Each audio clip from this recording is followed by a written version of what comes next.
Hallelujah.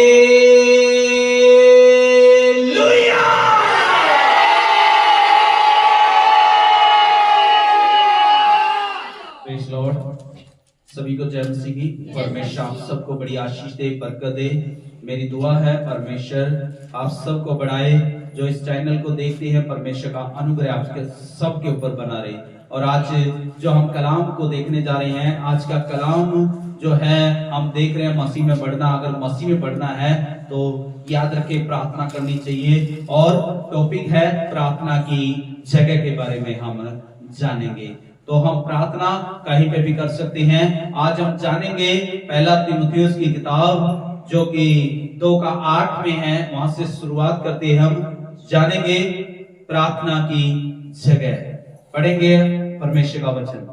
सो मैं चाहता हूं कि हर जगह पुरुष बिना क्रोध और विवाद के पवित्र हाथों को उठाकर प्रार्थना किया करे।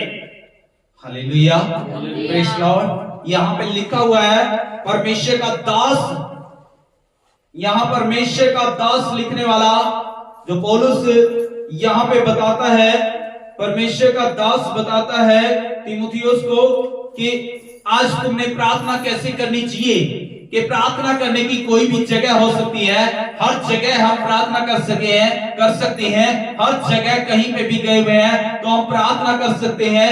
यहाँ पे बताया गया है, लिखा है सो मैं चाहता हूं, पौलुस चाहता है, परमेश्वर चाहता है कि क्या करे। कि लिखा है कि मैं, क्या लिखा है, इस सो मैं चाहता हूं कि हर जगह पुरुष, हर जगह हम प्रार्थना कर सकते हैं। कहीं पे भी हम जाकर के प्रार्थना कर सकते हैं। कहीं पे भी हमें समय मिलता है वहां पे प्रार्थना कर सकते हैं।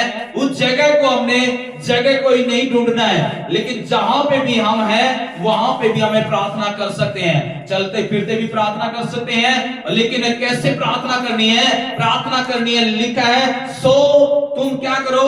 पौलुस यहाँ पे बता रहा है तीमुथियुस को, वहां के लोगों को, लिखा है हर जगह पुरुष बिना क्रोध, लिखा है सो, शुरू से पढ़े। सो मैं चाहता हूं, पौलुस कहता मैं चाहता हूं, परमेश्वर चाहता है कि क्या करे कि हर जगह पुरुष, पहली बात है, हर जगह पुरुष क्या करे, बिना क्रोध और पहली बात बिना क्रोध के। कैसे प्रार्थना करनी है? अगर आप क्रोध में प्रार्थना करोगे तो वो आपकी प्रार्थना कबूल नहीं हो सकती है। हालेलुया।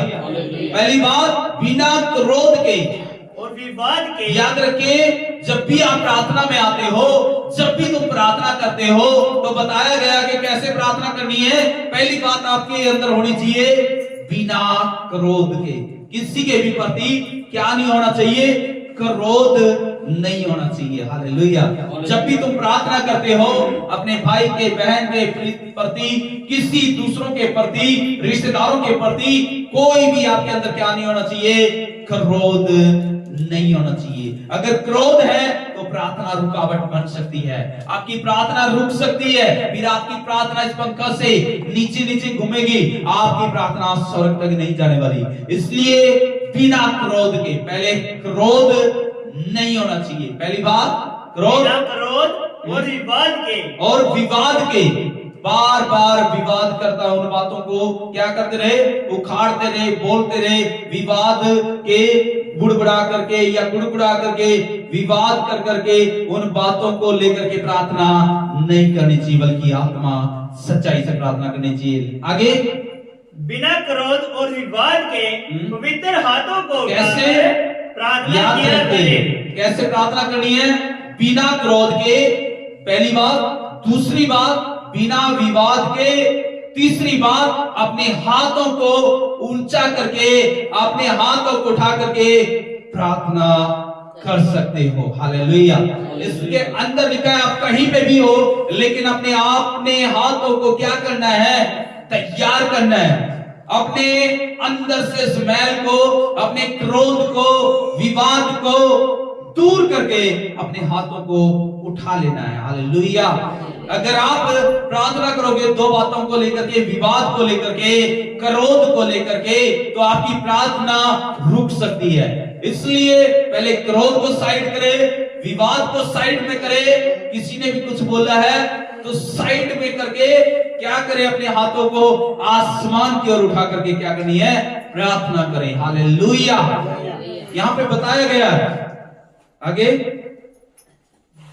हालेलुया, बिना विवाद के क्या करनी चाहिए, प्रार्थना करनी चाहिए। अगला हम वचन को देखेंगे, अगला वचन हम देखेंगे, परमेश्वर का वचन बताता है अकेले में भी हम क्या कर सकते हैं, प्रार्थना कर सकते हैं।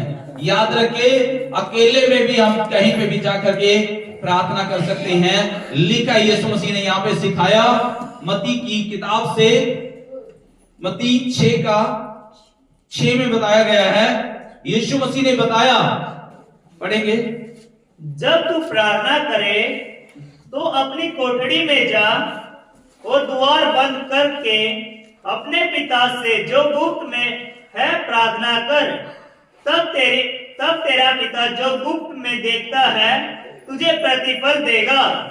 क्या क्या कहता है यहाँ पे लिखने वाला बताता है कि तुमने प्रार्थना किस रीति से करनी है।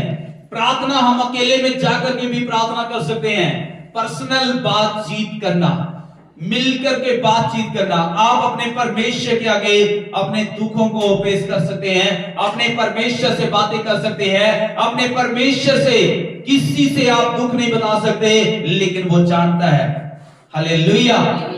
तो जाकर के लिखा है अपनी कोठरी में, यहाँ पे लिखा हुआ मत्ती 6 में लिखा है, बताया गया है, परंतु जब तू प्रार्थना करे, ये सब के लिए बात है, परंतु जब तू प्रार्थना करना चाहता है तो अपनी कोठरी में जा। पहली बात क्या करनी है, कोठरी में जा, और द्वार बंद करके, दूसरी बात दरवाजा बंद कर ले, अपने पिता से जो गुप्त में है, तीसरी बात अपने पिता से जो गुप्त में है प्रार्थना कर, उससे प्रार्थना कर, और तब तेरा पिता जो गुप्त में देखता है तुझे प्रतिफल देगा। वो आपके लिए खड़ा है, वो आपके लिए तैयार है देने के लिए, वो आपके लिए काम करने के लिए तैयार है। लेकिन परमेश्वर चाहता है, जा अपनी कोठरी में जा, दरवाजा बंद कर, जा, गुप्त में परमेश्वर तुझे देख रहा है, कोई भी आपको नहीं देख रहा।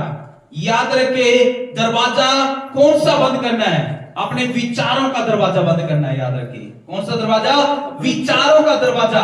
जो आपके अंदर विचार घूम रहे हैं, क्रोध के बताया, विवाद के बताया, वो अपने अंदर घूम रहे हैं, उनको क्या करना है, दरवाजों को बंद कर देना है। हालेलुया। दरवाजे कौन से बंद करने हैं, अपने विचारों के दरवाजों को बंद करना है। हालेलुया। विचारों के दरवाजों को बंद करे, लिखा है, जा फिर अपने परमेश्वर से गुप्त में प्रार्थना कर, तो वो क्या देने वाला है, तुझे प्रतिफल देने वाला है। हालेलुया। गुप्त में जब आप प्रार्थना करोगे तो परमेश्वर तैयार है आपके लिए काम करने के लिए, तैयार है आपकी प्रार्थना सुनने के लिए, तैयार है आपकी प्रार्थना का उत्तर देने के लिए। लेकिन वो चाहता है कि जा अपनी कोठरी में जा, दरवाजा बंद कर, बिना कुड़कुड़ाए, बिना विवाद करे, बिना बुड़बुड़ाए, बिना क्रोध करे आप प्रार्थना कर। तो परमेश्वर चाहता है कि आप गुप्त में प्रार्थना, अकेले में प्रार्थना भी कर सकते हैं। पहली प्रार्थना कि हम किसी के भी सामने प्रार्थना करते हैं तो अपने हाथों को उठा करके प्रार्थना कर सकते हैं। दूसरी प्रार्थना कि हम अपने घर में दरवाजा बंद करके प्रार्थना कर सकते हैं, अकेले में प्रार्थना करना। हालेलुया।